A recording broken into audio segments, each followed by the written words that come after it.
미니두니 구독자 여러분 안녕하세요. 오늘도 정말 재밌는 책 두 권을 가지고 왔습니다. 왼쪽에 있는 책부터 소개를 해드리자면 RH 코리아에서 제공을 받은 열대라는 작품이고요. 그래서 또 좋은 기회로 구독자분들이 좋아하실 만한 장르의 책을 소개를 해주셔서 오늘 가져오게 되었고, 오른쪽에 있는 딜레마라는 책은 제가 정말 좋아하는 B.A. 페리스라고 영국 작가님이신데, 제가 이분의 작품을 너무 좋아해서 여태까지 나온 책들을 다 읽었어요. 이게 이 작가님의 4번째 작품인데, 도서관에 희망도서 신청을 해서 구매를 해달라고 요청을 해서 받아보게 된 작품입니다. 오늘은 두 권을 소개를 해드릴 건데요. 제가 이 작품들을 소개를 하면서 이따 또 TMI를 한 번씩 말씀을 드릴 건데, 기억력이 좋으신 분들, 또 다독다독 책순이를 오랫동안 보신 분들은 다 아마 제가 말씀드리는 내용을 이해를 하실 것 같은 느낌이 듭니다. 자세한 건 이따 책 소개할 때 본격적으로 말씀을 드리도록 하고, 딜레마는 이제 거의 모든 사건이 다 진행이 돼서 이제 해결해 나가는 발단 전개, 위기, 절정, 결말 중에 고르자면 절정 정도, 3분의 2보다 조금 더 많이 읽은 상황인데 정말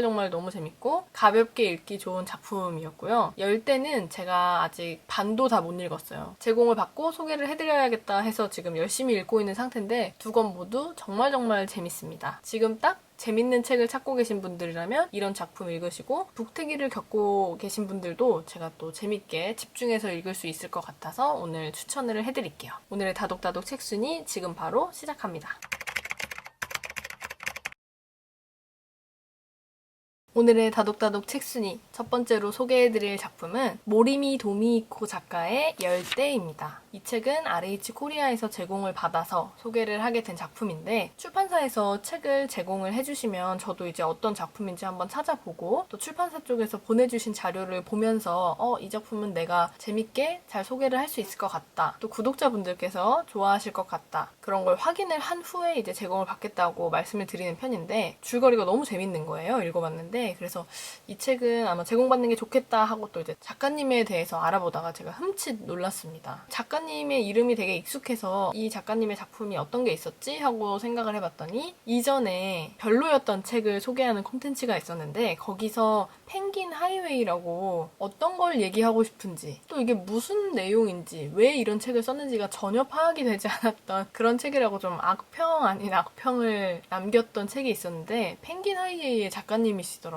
그 펭귄 하이웨이를 제가 정말 재미없다고 막 소개를 해가지고 좀 마음이 불편했지만, 이 작품을 읽으면 이 작가님의 다른 책들, 앞으로 나올 책들을 제가 조금 더 재밌게 편견 없이 볼 수 있겠다, 이런 생각이 들었어요. 그래서 이 책을 제공을 받고 열심히 읽고 있는 중인데 되게 재밌더라고요. 제가 실패했던 그 전작만 별로였나 보다 이렇게 생각을 하기로 마음을 먹고 신작을 가지고 왔습니다. 작가님을 간단히 소개를 해드리자면, 생명과학을 전공을 하셔가지고 굉장히 과학적인 SF적인 작품들을 많이 쓰셨는데, 그 중에 하나가 이제 펭귄 하이웨이였고요. 이 작품 외에도 밤은 짧아 걸어 아가씨야, 이런 작품은 굉장히 좀 유명해서 저도 읽어보진 못했지만 들어봤던, 제목이 익숙했던 그런 작품도 있었고, 이 열대라는 작품의 주인공이 모리미 도미히코예요. 본명을 그냥 갖다 쓴 게 아니라 굉장히 자전적인 얘기예요. 실제로 이 작가님이 이 책을 쓰는데 7년이 걸렸대요. 그러니까 시작부터 끝까지 굉장히 오랜 고민을 해서 쓴 작품인데, 이 작품의 주인공인 모리미 도미히코 역시 집필을 하다가 슬럼프에 빠진 작가예요. 그러니까 굉장히 자신의 모습을 거의 100% 투영을 한 그런 인물이 등장을 합니다. 본격적인 줄거리를 말씀을 드리자면, 주인공이었던 모리미 도미히코는 슬럼프를 겪고 있었는데, 슬럼프를 겪다가 자신이 어렸을 적 거의 학창 시절에 읽던 열대라는 책을 떠올리게 됩니다. 근데 그때 책을 구했을 때도 되게 오래된 서점에서 책을 발견을 하고 이 책을 읽어야겠다 하고 중간까지 읽었는데, 그 뒤로 어떻게 됐는지 기억을 못하는 거예요. 그러니까 자기가 읽다가 머리맡에 두고 잠들었는데 책도 사라졌고, 열대라는 책의 작가였던 사야마 쇼이치라는 작가에 대한 정보도 어딜 가서 찾아도 책에 관한 정보나 작가에 관한 정보가 없는 거예요.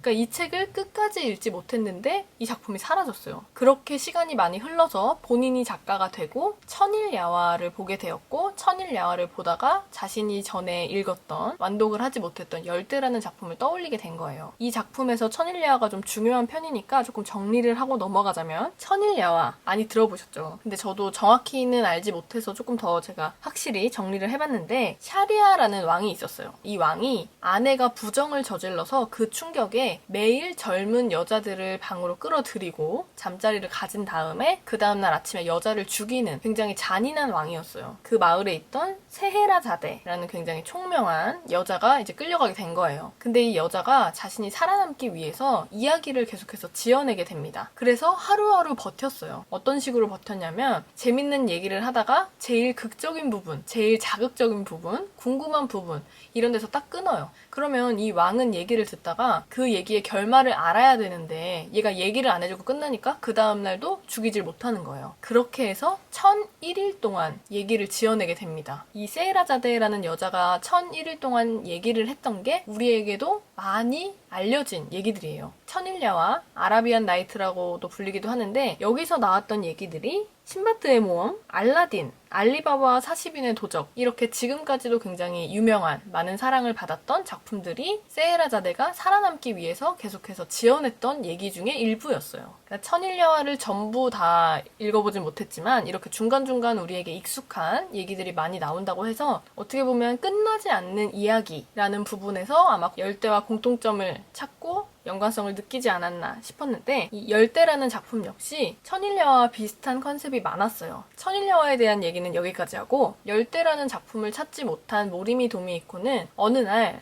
침묵 독서회라는 곳에 참여를 하게 돼요. 집필을 하다가 계속 글이 안 써지고 슬럼프에 빠지다 보니까 독서회라도 참여해보자라는 마음으로 침묵 독서회에 가는데 거기서 한 여자가 열대 이 책을 들고 있는 걸 발견을 합니다. 그러면서 얘기를 하기를 이 책은 누구도 끝까지 읽은 사람이 없다. 이렇게 얘기를 해요. 저 같으면 그 현장에서 내가 읽지 못한 몇십 년간 궁금했던 그 결말을 모르는 책을 봤다면 바로 그 자리에서 읽고 싶을 텐데 또 그렇지는 않고 여기서 이렇게 열대라는 책을 발견을 하게 되고 그 책에 대해서 함께 이야기를 나누는 그러면서 열대가 어떤 내용으로 구성이 되어 있는지를 밝혀내는 그런 줄거리입니다. 책이 액자식 구성이에요. 문학 시간에 많이 배웠죠. 소설 속 소설 이런 내용이기 때문에 굉장히 이해하기가 좀 헷갈리고 이게 소설 속 얘기인가? 아니면 현실 속 얘기인가? 이 현실과 가상의 세계가 조금 확실히 구분이 안 되는 복잡함이 좀 있긴 한데 그런 몽환적인 느낌을 느끼면서 읽으면 더 재밌는 그리고 이 천일야화에 대해서 조금 이해를 하고 보면 더 재밌게 볼 수 있는 그런 작품이었어요. 누구도 끝까지 읽지 못한 이 열대라는 책의 작가와 이 책에 대한 궁금증이 굉장히 커졌는데 슬럼프에 빠진 모리미 도미히코 작가는 이 책을 완독을 해낼 수 있을지 뭔가 의심스러운 이 열대라는 책은 과연 어떤 얘기를 전하고 싶은 건지 왜 다들 완독을 하지 못했는지 그게 가장 중요하겠죠. 저는 이렇게 이야기들이 모여있는 이야기 모음집 에피소드 모음집 이런 형식의 작품들을 굉장히 좋아해요. 예를 들면 뭐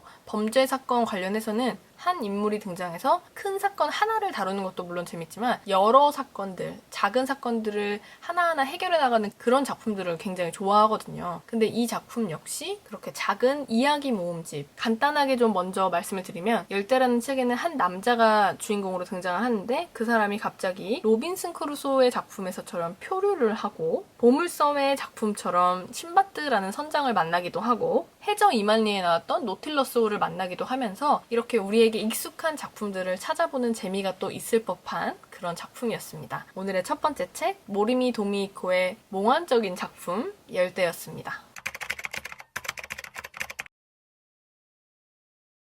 오늘의 다독다독 책순위 두 번째로 소개해드릴 작품은 제가 정말 좋아하는 B.A. 페리스 작가의 네 번째 심리 스릴러 딜레마입니다. B.A. 페리스 작품은 제가 정말 좋아해서 여태까지 나온 4권의 작품 중에 3권을 다 읽었었고 딜레마도 지금 거의 다 읽고 있는데 이 책은 신간도서에 나오고 나서 제가 도서관에 바로 희망 도서 구매 신청을 했던 작품이에요. 운 좋게도 제가 가장 먼저 받아볼 수 있었고 이 B.A. 페리스의 역대 작품들을 보면 대부분의 주제가 가스라이팅을 소재로 하고 있어요. 그래서 그 작품들을 보면서 제가 굉장히 느끼는 것도 많았고 다루고 있는 주제뿐만 아니라 이 내용 자체가 정말 너무 재밌게 잘 읽히고 제가 딱 좋아하는 심리 스릴러다 이런 느낌을 많이 받아서 계속 읽고 있었는데 딜레마라는 작품 역시 너무너무 재밌게 잘 읽고 있습니다. B.A. 페리스의 작품을 살짝 말씀드리면 비하인드 도어, 브레이크다운, 브링 미 백 이렇게 3권이 있었는데 제가 이 3작품은 다 영상에서 소개를 했었고 B.A. 페리스 작가만큼 제가 제가 이렇게 책이 출간될 때마다 영상에서 소개를 하는 것도 또 드문 것 같은데 정말 믿고 보셔도 될 만큼 글을 재밌게 잘 쓰고 좋은 소재로 좋은 글을 쓰는 작가다 이렇게 소개를 하고 싶어요. 먼저 이 책을 간단하게 소개를 해드리자면 B.A. 페리스의 역대 작품들이 이제 심리 스릴러 장르로 굉장히 유명했는데 이번 작품은 심리 스릴러 중에서도 가족 내에서 벌어지는 그런 사건들을 다루고 있어요. 이전 작품들은 거의 이제 남녀 간의 가스라이팅, 남녀 간의 관계에서 발생하는 문제들을 많이 다뤘는데 이번에는 가족에 관련된 특히 부모님과 딸 사이에서 발생할 수 있는 문제들을 다루고 있습니다. 주인공은 애덤과 리비아라는 부부가 등장을 하는데 이 두 사람은 17살 때 아이를 갖고 다른 사람들보다 일찍 부모가 된 커플이었어요. 결혼식도 제대로 올리지 못하고 남들 다 대학 다니고 막 놀러 다닐 때 아들을 낳고 키우고 있었는데 부인이었던 리비아는 이제 리비아의 부모님이 계속 아이를 낳지 말라고 말렸지만 자신은 이 아이를 낳겠다고 해서 약간 손절을 당한 가족들과 잘 지내지 않는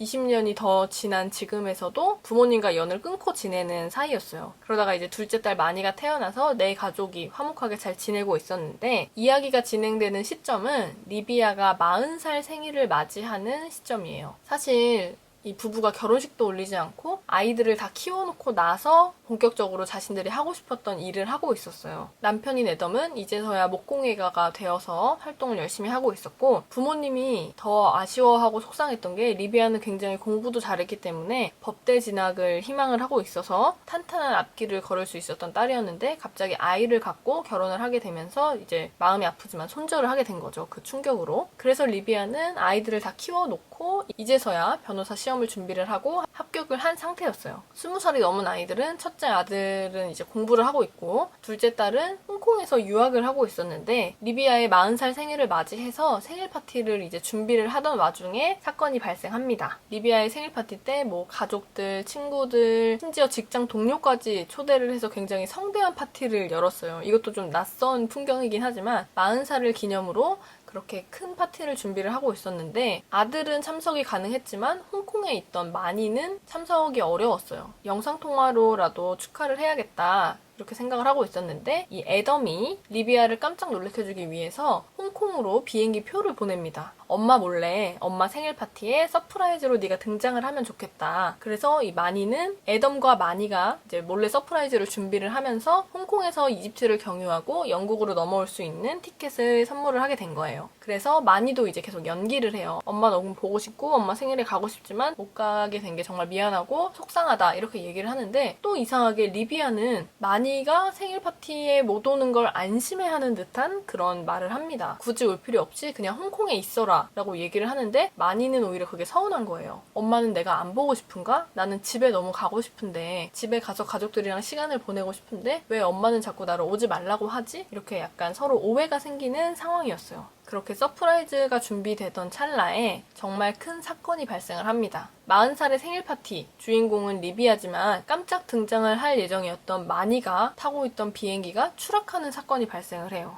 이집트에서 비행기 추락 사고가 일어나면서 연락이 끊기게 된 거예요. 근데 이 사실을 알고 있었던 건 애덤뿐이었고 애덤은 이 비행기가 마니가 탄 게 맞는지 아니면 다른 비행기를 탄 건지 이게 계속 확인이 안 되는 상황이었어요. 왜냐면 비행기가 추락을 하면서 공항을 덮쳤고 공항도 완전 난리가 난 상태라서 연락이 안 되는구나. 근데 이걸 말을 해야 되나 말아야 되나 고민을 하고 있었어요. 그러던 상황에 생일 당일이 되었고 생일 당일까지 연락이 안 되니까 애덤은 리비아에게 이 사실을 얘기를 하고 같이 이집트로 가봐야겠다 이렇게 생각을 합니다. 그런데 여기서 또 아까 말씀드린 것처럼 리비아는 계속해서 마니가 집으로 돌아오는 걸 막았다고 했잖아요. 여기서 또 충격적인 비밀이 밝혀집니다. 이 내용은 책에서 확인을 해보시면 좋을 것 같고 이렇게 각자 애덤이 갖고 있는 마니와 관련된 비밀이 있고 리비아가 갖고 있는 마니와 관련된 비밀이 있고 이렇게 부부는 서로 딸 마니와 관련된 비밀을 숨기고 있었어요. 이렇게 생일 파티 당일에 과연 그 부부는 이 비밀을 지켜나갈지 아니면 충격적인 비밀을 밝혀낼지 인물들의 심리 묘사를 엄청나게 잘 해내서 몰입하게 하는 그런 작품입니다. 줄거리는 가볍게 이렇게 말씀을 드렸는데 책을 읽으면서 정말 예상치 못했던 반전들이 많이 등장을 하고 후반부에 갈수록 반전이 많이 등장을 하는데 일단 제가 말씀드린 것도 굉장히 초반에 이제 전개되는 시점에 등장하는 이야기라는 점, 스포가 아니라는 점 미리 알고 계시면 좋을 것 같고 정말 여러 사건이 발생한 이 시점에 과연 이 내용들을 어떻게 결말을 지을 좋을지가 정말 궁금해서 한 번 피면 끝까지 읽을 수밖에 없는 B.A. 페리스 작품답다라는 얘기가 나올 것 같은 작품이었어요. 제가 딱 좋아하는 심리 스릴러, 제가 정말 딱 좋아하는, 그리고 구독자분들도 정말 재밌게 읽으실 것 같은 B.A. 페리스의 심리 스릴러 네 번째 작품 딜레마였습니다. 오늘 소개해드린 두 권의 작품 재밌게 보셨나요? RH 코리아에서 제공을 받은 열대라는 작품과 또 제가 최근에 정말 제일 재밌게 읽었던 작품 한 권, 딜레마를 소개를 해드렸는데 미스테리한 느낌을 완전 많이 풍기고 있는 이 두 권의 작품들 여러분들 정말 재밌게 보실 수 있을 것 같고 날씨가 조금 풀리는 것 같은데 그래도 집에서 안전하게 재밌는 책 많이 읽으시면서 시원한 여름 보내시길 바랍니다. 오늘의 다독다독 책순이 영상 봐주셔서 감사합니다. 다음 영상에서 또 만나요. 안녕.